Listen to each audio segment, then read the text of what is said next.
വാശിയോടെയുള്ള മത്സരത്തിൽ കെനിയയെ പ്രതിനിധീകരിച്ചിരുന്ന Abel മുത്തായും Spanish athlete Ivan ഫെർണാണ്ടസുമാണ് ഓട്ടത്തിൽ മുന്നിലുണ്ടായിരുന്നത്.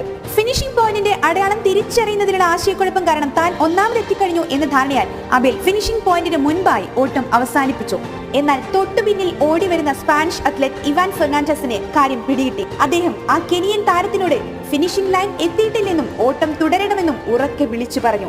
എന്നാൽ സ്പാനിഷ് ഭാഷ അറിയാത്തതുകൊണ്ട് കെനിയൻ താരത്തിന് കാര്യം മനസ്സിലായില്ല. അദ്ദേഹം പ്രതികരിച്ചതുമില്ല. ഇത് മനസ്സിലാക്കിയ സ്പാനിഷ് താരം ഇവാൻ ആബേലിനെ പിറകിൽ നിന്ന് തള്ളി ഫിനിഷിംഗ് പോയിന്റിൽ എത്തിച്ച് ഒന്നാം സ്ഥാനം നേടിക്കൊടുത്തതാണ് ചരിത്രത്തിൽ സ്ഥാനം നേടിയത്. പത്രപ്രവർത്തകൻ ഇവാൻ ഫെർണാണ്ടസിനോട് ചോദിച്ചു, താങ്കൾ എന്തിനാണ് കെനിയൻ താരത്തിനെ വിജയത്തിലേക്ക് തള്ളിവിട്ടത്? അല്ലായിരുന്നുവെങ്കിൽ വിജയം താങ്കൾക്കായിരുന്നില്ലേ? അതിന് അദ്ദേഹത്തിന്റെ മറുപടി ഇപ്രകാരമായിരുന്നു: വിജയത്തിന്റെ പാതയിലായിരുന്ന അവന്റെ ആശയക്കുഴപ്പത്തിൽ ഞാൻ നേടുന്ന വിജയത്തിന് എനിക്ക് എന്ത് സന്തോഷമാണ് ഉണ്ടാവുക? ഇത് കണ്ടുകൊണ്ടിരിക്കുന്ന എന്റെ അമ്മ എന്ത് വിചാരിക്കും?